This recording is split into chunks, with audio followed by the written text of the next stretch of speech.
1 2 3បញ្ជាក់អ្នកទាំងអស់គ្នាហើយកុំរំលងវីដេអូនេះបើសិនជាអ្នកទាំងអស់គ្នាចង់ស្វែងយល់បន្ថែមតាក់ទងជាមួយនឹង Hypertech មានបងប្អូនយើងច្រើនមែនទែនដែលជាអ្នក live stream ហើយចង់ឲ្យខ្ញុំនិយាយតាក់ទងជាមួយនឹង Hypertech របស់ក្រុមហ៊ុន Black Magic Design ថ្ងៃនេះគឺអត់មានរំលង Hypertech ណាមួយទេខ្ញុំនឹងដាក់គ្រប់ series ជូនទៅដល់អ្នកទាំងអស់គ្នាតែម្ដង Hypertech គឺយើងមាន3 family ផ្សេងៗគ្នាទី1គឺជា Hypertech Shuttle ទី2គឺជា Hypertech Studio ក៏ដូចជាទី3គឺជា Hypertech Extreme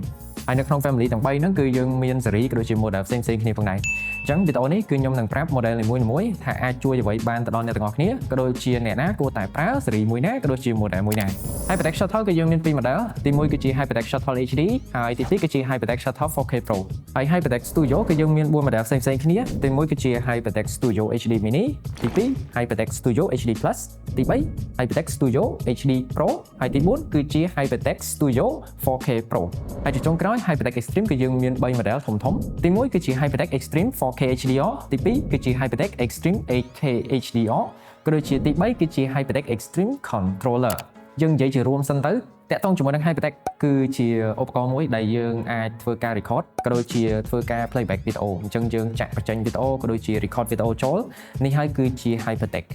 Shuttle HD គឺជា series ដែលទូជាងគេហើយវាគឺជាប្រភេទ desk record អញ្ចឹងគឺយើងអត់ត្រូវការចាប់ចូលជាមួយនឹង rec របស់យើងទេ Hypertech Shuttle HD គឺជាឧបករណ៍មួយដែលអាចនិយាយថាជាកូនបើនៃ Hypertech អីអញ្ចឹងឧបករណ៍ហ្នឹងគឺយើងអាចធ្វើការ record យើងអាចធ្វើការចាក់វីដេអូចេញទៅទាំង LED នៅក្នុងកម្រិត Full HD 60 frame per second ហើយមិនត្រឹមតែប៉ុណ្្នឹងទេ Hypertech Shuttle HD ក៏អ្នកទាំងអស់គ្នាអាចប្រើប្រាស់ជាមួយនឹង teleprompt ផងដែរអញ្ចឹងសម្រាប់អ្នកទាំងអស់គ្នាដែល slow content ឬក៏អ្នកសារព័ត៌មានអីដែលចង់មាន script ដើម្បីអានហើយថតខ្លួនឯងអញ្ចឹងណាអញ្ចឹងអ្នកទាំងអស់គ្នាអាចប្រើប្រាស់ជាមួយនឹង Hypertech Shuttle HD ដើម្បីធ្វើការសរសេរតាក់ទងជាមួយនឹង teleprompter ហើយយើងមើល direct ចូលទៅក្នុង LAN ហើយ load អក្សរមកហើយយើងអាន caption ទៅតាមហ្នឹងអញ្ចឹងទៅយើងមាន search deal មួយដែលមានទំហំធំមែនទែនសឹងតែប៉ុណ្ណឹងឧបករណ៍អីអញ្ចឹងកន្លែងហ្នឹងគឺយើងអាចធ្វើការ playback វីដេអូយើង review វីដេអូក៏ដូចជាយើងសរសេរទៅតាក់ទងជាមួយនឹង menu ផ្សេងៗខាវីដេអូទៅមុខទៅក្រោយអីគឺយើងអាចធ្វើនៅក្នុង search deal ហ្នឹងបានបតង់ធំងាយស្រួលប្រើខ្លាំងមែនទែនអញ្ចឹងនៅផ្នែកខាងក្រោយគឺយើងប្រើប្រាស់ជាមួយនឹង power 12V យើងមាន USB port មួយដើម្បីធ្វើការ connect តាក់ទងជាមួយនឹង SSD ឬក៏ connect ដើម្បី update firmware ផ្សេងហើយនៅក្នុងនោះក៏យើងមាន SD card មួយដែរអញ្ចឹងយើងអាចប្រើប្រាស់វាដើម្បី record វីដេអូក៏ដូចជា playback វីដេអូក៏បានដែរបន្ថែមពីនេះទៀតគឺយើងមាន HDMI in out អញ្ចឹង input គឺវីដេអូចូលដើម្បី record ហើយ output គឺវីដេអូចេញដើម្បី playback ឬក៏ preview នៅលើ monitor អីចឹងទៅបន្ថែមពីនេះទៀតគឺយើងមាន Ethernet port តែ Ethernet port ហ្នឹងគឺមួយជីដើម្បី transfer ក៏បានឬក៏អ្នកទាំងអស់គ្នាចង់ប្រើប្រាស់ជាមួយនឹង Ethernet ដើម្បី control ក៏បានដូចគ្នាសម្រាប់អ្នកទាំងអស់គ្នាដែលជាអ្នក live stream យើងអាចចាក់ graphic បានទៅតាមរយៈ Hypertech ដូចគ្នាក៏ដូចជា playback ទៅកាន់ LED wall ឬក៏ទូរទស្សន៍ឬក៏ screen ផ្សេងដែលអ្នកទាំងអស់គ្នាចង់បង្ហាញឬក៏ជាការ slide show នៅក្នុង event អីផ្សេងចឹងទៅគឺយើងអាចប្រើប្រាស់ជាមួយនឹង Hypertech Shuttle HD បានឥឡូវយើងចូលទៅ Hypertech Shuttle 4K Pro ដែលជា series ចុងក្រោយគេរបស់តកូល Hypertech Shuttle ផងដែរ Hypertech Shuttle 4K Pro គឺជា another level របស់ Hypertech Shuttle HD អញ្ចឹងគឺជាចំនួនបងហើយក៏ជាចំនួនចុងក្រោយគេរបស់តកូល Hypertech Shuttle ដូចគ្នាចំណុចដែល Hypertech Shuttle 4K Pro មានហើយ Hypertech Shuttle HD អត់មានទីមួយគឺជាទំហំ screen អញ្ចឹងគឺ screen ធំ touch screen ក៏ដូចជាប្រើប្រាស់ជាមួយនឹង Blackmagic OS ដូចនៅក្នុងកាមេរ៉ាដែលអ្នកនរគ្នាកាន់រាល់ថ្ងៃអញ្ចឹង Hypertech Shuttle HD គឺយើងមកជាមួយនឹង Ethernet 1G ហើយតាក់ទងជាមួយនឹង Shuttle 4K Pro គឺមកជាមួយនឹង Ethernet រហូតដល់ 10G អញ្ចឹងល្បឿន transfer បញ្ជូនចេញបញ្ជូនចូលអីហ្នឹងគឺលឿនខ្លាំងមែនទែន 10G ជាមួយនឹង 1G ខុសគ្នាមិនដីអ្នកនរគ្នាចំណុចទី2គឺខ្ញុំឃើញមានតាក់ទងជាមួយនឹង Fill and Key HDI output ដែលយើងឃើញថាមានសញ្ញា AB នៅលើ HDI ហ្នឹងឯងនេះគឺជាចំណុចល្អមួយនៅពេលដែលអ្នកទាំងអស់គ្នា live stream ហើយយើងចង់បញ្ជូនតាក់ទងជាមួយនឹង graphics transparent មិនថាជា logo Lovaser ឬក៏ video overlay ផ្សេងៗអញ្ចឹងទៅអញ្ចឹងយើងអាច transfer transparent key and fill ទៅតាមរយៈ port ហ្នឹងបានហើយយើងក៏មានជាប្រភេទ headset ផងដែរអញ្ចឹងយើងអាច monitoring តាក់ទងជាមួយនឹង video ជាមួយនឹង audio មួយគ្នាតែម្ដងហើយអ្វីដែលខុសគ្នាខ្លាំងបំផុតហ្នឹងគឺជាការយកវីដេអូចូលក៏ដូចជាវីដេអូចេញអញ្ចឹង Shuttle HD គឺយើងមានតែ HDMI ទេហើយតាក់ទងជាមួយនឹង Shuttle 4K Pro គឺយើងមានទាំង HDMI in out ក៏ដូចជា HDI in out ផងដែរហើយចំណុចល្អមួយទៀតគឺយើងមាន monitor out តាក់ទងជាមួយនឹង monitor out គឺយើង preview តាក់ទងជាមួយនឹងវីដេអូដូចគ្នាគ្រាន់តែថាយើងមាន data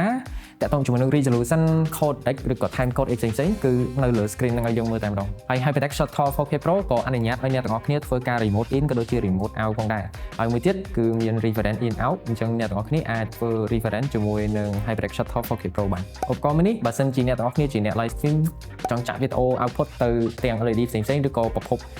ណាផ្សេងៗតាមទូរទស្សន៍ឬក៏ slide show អីចឹងទៅអញ្ចឹងយើងអាចប្រើប្រាស់ជាមួយនឹង HyperText Shortcut HD ក៏បានឬក៏ 4K Pro ក៏បានបើសិនជាអ្នកទាំងអស់គ្នា prefer 4K HDMI ឬក៏ SDI video output ហើយមួយទៀតគឺសម្រាប់អ្នកទាំងអស់គ្នាដែលអត់ចូលចិត្តប្រើប្រាស់ជាមួយនឹងការចាប់ rec អញ្ចឹងគឺយើងប្រើប្រាស់ជាមួយនឹង Shortcut តកូ Shortcut គឺយើងដាក់នៅលើតុដើម្បីប្រើប្រាស់យកតែម្ដងកុំឲ្យចាំយូរយើងចូលទៅ HyperText Studio version ម្ដង HyperText Studio version គឺអត់ខុសគ្នាតាក់ទងជាមួយនឹង HyperText Shortcut ទេក្នុងគោលបំណងប្រើប្រាស់គឺសម្រាប់ record ក៏ដូចជា playback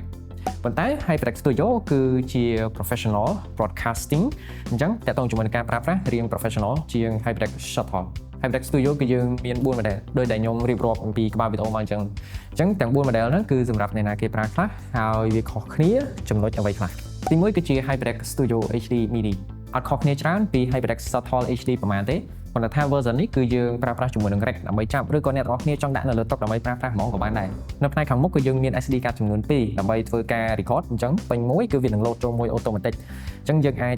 ដក SD card ដែលពេញហ្នឹងគឺយើងដាក់ចូលវិញទៅអញ្ចឹងគឺវា loop រហូតអញ្ចឹងយើងអាច record 24ម៉ោងលើ7ថ្ងៃហើយយើងមាន transport control នៅក្នុងហ្នឹងគឺយើងអាច record យើងអាច preview តាក់ទងជាមួយនឹងវីដេអូខាលឿនខាយឺតឬក៏ manual ដើម្បី search ចូលទៅក្នុង setting ផ្សេងៗគឺយើងអាចប្រើប្រាស់ជាមួយនឹង button transport control ហ្នឹងបាននៅផ្នែកខាងមុខគឺយើងមាន LCD 2.2 inch ខុសពី HyperText Shortcut HD គឺយើងអត់មានទេចង់ preview អីផ្សេងៗគឺយើងត្រូវការ monitor ដើម្បី HDMI output ចឹងទៅហើយ search still អត់ផ្លេចទេគឺនៅតែមានដដែលដើម្បី preview វីដេអូឬក៏ setting ផ្សេងៗនៅផ្នែកខាងក្រោយបានខុសពី HyperText Shortcut គួរសម HyperText Studio HD Mini គឺផ្ដោតទៅលើ SDI input ក៏ដូចជា output អញ្ចឹងអត់មាន HDMI input ទេគឺយើងមានតែ HDMI output ក៏ដូចជា SDI in out remote control ក៏មានហើយតាក់ទងជាមួយនឹង USB-C ដើម្បី control តាក់ទងជាមួយនឹងការ update firmware ក៏ដូចជា SSD ដើម្បីធ្វើការ record ផងដែរចំណុចដែលខុសគ្នាខ្លាំងហ្នឹងគឺយើងមកជាមួយនឹង reference in out ក៏ដូចជា time code in out អញ្ចឹងចង់ record multiple cam យើងចង់ record multiple hypertext គឺយើងអាចធ្វើការ sync តាក់ទងជាមួយនឹង reference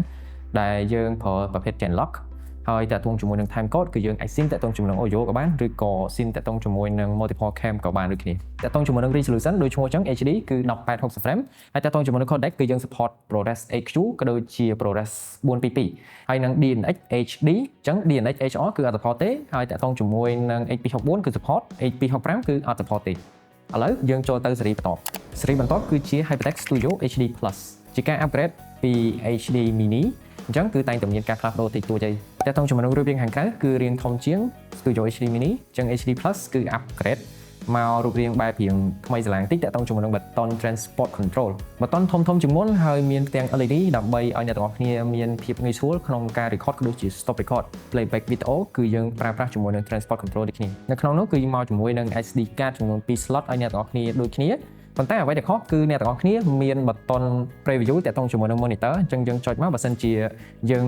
ចង់ឮសំឡេងតាក់ទងជាមួយនឹង video របស់យើងដែលកំពុង playback ហ្នឹងអញ្ចឹងនៅផ្នែកចិត្តហ្នឹងគឺយើងមាន speaker ទូចមួយដើម្បីឲ្យអ្នកទាំងអស់គ្នាស្ដាប់អញ្ចឹងទៅយើងមាន button remote ដូចគ្នាអញ្ចឹង button ហ្នឹងបើសិនជាអ្នកទាំងអស់គ្នាធ្វើការ remote ចុចទៅបើសិនជាអត់ចង់ឲ្យ remote ទេចុចបិទមិញទៅ Of course គឺមកជាមួយនឹង headphone ដូចគ្នាអញ្ចឹង HD Plus គឺយើង support រហូតដល់ 4K 30 frame per second ខុសពី HD Mini គឺត្រឹមតែ1860 frame ទេប៉ុន្តែនៅក្នុងការចាក់ graphic ទៅ live គឺ support ត្រឹមតែ1860 frame ទេគ្រាន់តែថាការ record គឺយើងអាច record រហូតដល់ 4K 30 frame អញ្ចឹងទៅអញ្ចឹងវីដេអូដែលអ្នកទាំងអស់គ្នាកម្រងនឹងចាក់ទៅក្នុង live ដូចជា stinger ដូចជា logo assert អីផ្សេង make sure resolution គឺ1060 frame មិនមែនជា 4K អញ្ចឹងគឺអត់ support ទេpower គឺមកពីដូចគ្នាគ្រាន់តែថាសារនេះគឺយើងប្រើជាប្រភេទ 12V 4 pin អញ្ចឹង AC និង DC គឺប្រើប្រាស់បានទាំងពីរចំណុចដែលខុសគ្នាហ្នឹងគឺឥឡូវយើងមកពាក់មកជាមួយនឹង HDMI input អញ្ចឹង HD mini គឺអត់មានទេ HD Plus គឺយើងមានចំណុចខុសគ្នាបន្ទាប់ទៀតហ្នឹងគឺ SDI output អញ្ចឹង SDI output បន្ថែមមកពីរទៀតអញ្ចឹង HDI output ហ្នឹងគឺអ្នកនរគ្នានឹងឃើញអក្សរ A ហើយនិង B អក្សរ A ហើយនិង B គឺជា port B and C SDI output ដែល carry ពី data ផ្សេងគ្នាទី1គឺជាប្រភេទ video ហើយទី2គឺជា data key ក៏ដូចជា field អញ្ចឹងអ្នកនរគ្នាអាចចាក់ transparent graphic ដើម្បី output ទៅកាន់ live stream របស់អ្នកនរគ្នាបានតាមរយៈ port ហ្នឹងហើយ port ផ្សេងៗគឺដូចគ្នាទេ reference in out time code in out ក៏ដូចជា remote control ផ្សេងៗអញ្ចឹងទៅបន្តមកទៀតគឺយើងចូលទៅ HyperText Studio HD Pro អញ្ចឹង of course គឺតែងតែមានការ update ថ្មីក៏ដូចជា time code អីផ្សេងៗអញ្ចឹងទៅ តែតោងជាមួយនឹង feature គឺដូចគ្នា resolution ដូចជាមួយនឹង HyperText Studio Plus ទេប៉ុន្តែគឺយើងបាន upgrade មកជាមួយនឹងរូបរាងគឺរាងវែងជាងមុនដែលគេហៅថា Full Rec ហើយនៅក្នុងនោះគឺយើងប្រើប្រាស់ជាមួយនឹង SD card ចំនួន2ក៏ដូចជាបន្ថែម 2.5 inch SSD slot ចំនួន2ឲ្យអ្នកទាំងអស់គ្នាធ្វើការ record ផងដែរហើយការផ្លាស់ប្ដូរតាក់ទងជាមួយនឹង timecode port គឺយើងផ្លាស់ប្ដូរមក XLR វិញអញ្ចឹងគឺយើងមាន timecode in ក៏ដូចជា timecode output ហើយនៅផ្នែកកំណត់ upgrade 3 button ទៀតឲ្យអ្នកទាំងអស់គ្នាដើម្បីងាយស្រួលធ្វើការ playback តាក់ទងជាមួយនឹងវីដេអូអញ្ចឹងយើងចង់ខាយលឿនខាយយឺតឬក៏ playback កូន2កូន3កូន4អីចឹងទៅហើយជាចុងក្រោយគឺជាស៊េរីបងធំ HyperX Studio 4K Pro អញ្ចឹងសម្រាប់អ្នកទាំងអស់គ្នាដែលចង់ធ្វើការ record ក៏ដូចជា playback ក៏ដូចជាចាក់ graphic ឲ្យបាន quality 4K 60 frame គឺយើងមានតែមួយស៊េរីនេះទេតែតោងជាមួយនឹង button ក៏ដូចជា connector ផ្សេងៗគឺអត់ខុសគ្នាទេគឺដូចគ្នាទេអ្នកទាំងអស់គ្នារូបរាងជាមួយនឹង HD Pro ដែលយើងនិយាយមុនហ្នឹងប៉ុន្តែគឺយើងផ្លាស់ប្ដូរតាក់ទងជាមួយនឹង resolution ក៏ដូចជា resolution របស់ port នីមួយៗអញ្ចឹងគឺយើង upgrade port គឺមក SDI 12G ទាំងអស់តែម្ដងដែលស្មើនឹង resolution 4K 60 frame ហើយតាក់ទងជាមួយនឹង context គឺយើង support ទាំងអស់តែម្ដង ProRes 444យើងមាន DNX HD DNX HR HP64 HP65 ហើយនឹង file audio ACC ឬក៏ PCM អីហ្នឹងគឺ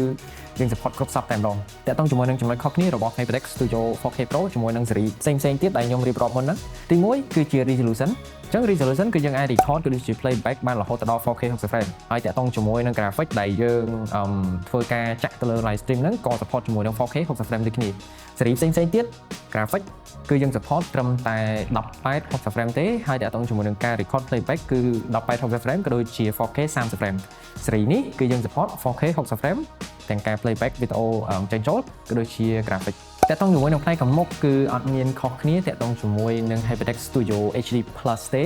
គឺពីរស៊េរីហ្នឹងគឺដូចគ្នាបេះបិទតែម្ដងខុសគ្នានៅផ្នែកខាងក្រោយ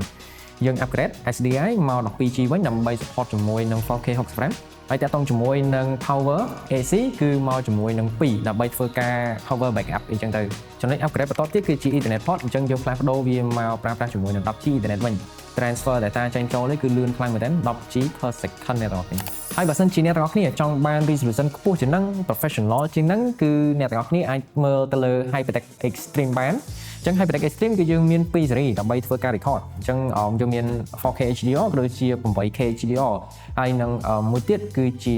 controller ទេអញ្ចឹងគឺយើងសម្រាប់ control តាក់ទងជាមួយនឹង HyperX ផ្សេងៗដែលថា HyperX Studio ក៏ដូចជា HyperX Shuttle 4K Pro អីចឹងទៅ HyperX Shuttle ក៏ដូចជា HyperX Studio version គឺយើង focus ទៅលើ digital ច្រើនគឺយើងអត់សូវ focus ទៅលើ analog ទេដូចជាស្ថានីយ៍ប៉ុស្តិ៍ទូរទស្សន៍អីចឹងទៅប៉ុន្តែ HyperX Extreme គឺយើង focus ទៅលើទាំងពីរចំណុចតែម្ដង that's why គឺវារៀងថ្លៃអញ្ចឹងតាក់ទងជាមួយស្ថានីយ៍ទូរទស្សន៍យើងអាចប្រើបានសម្រាប់ digital resolution ខ្ពស់ក៏យើងអាចប្រើបានដូចគ្នា Hot 4K HDR High Dynamic Range ក៏ដូចជា 8K HDR ដែលយើងប្រើប្រាស់ជាមួយនឹង Quad Link SDI ដែលនៅក្នុងនោះគឺយើងមានការ control ច្រើនយើងមាន record ក៏ដូចជា codec support ច្រើន screen ក៏មកធំមុខងារផ្សេងៗ button ផ្សេងៗគឺយើងមានភាពងាយស្រួលច្រើននៅក្នុងការប្រើប្រាស់ក៏ដូចជាផ្នែកខាងក្រោយហើយ product ផ្សេងៗគឺយើងអត់មាន port audio ទេផ្លេចបញ្ជាក់ប្រាប់អ្នកទាំងអស់គ្នាដែរប៉ុន្តែតើតោងជាមួយនឹង HyperX Extreme គឺយើងមាន port audio ដើម្បីឲ្យអ្នកទាំងអស់គ្នាប្រើប្រាស់អញ្ចឹងមិនថាជា audio analog ក៏ដូចជា audio digital ផ្សេងៗគឺមានឲ្យអ្នកទាំងអស់គ្នាប្រើប្រាស់ទាំងអស់តែម្ដងអញ្ចឹងខ្ញុំសង្ឃឹមថាវីដេអូមួយនេះនឹងចំណាយពេលឲ្យអ្នកទាំងអស់គ្នាស្វែងយល់បន្ថែមតាក់ទងជាមួយនឹង HyperX អញ្ចឹងវីដេអូនេះគឺមានតែប៉ុណ្្នឹងទេជួបអ្នកទាំងអស់គ្នានៅវីដេអូក្រោយ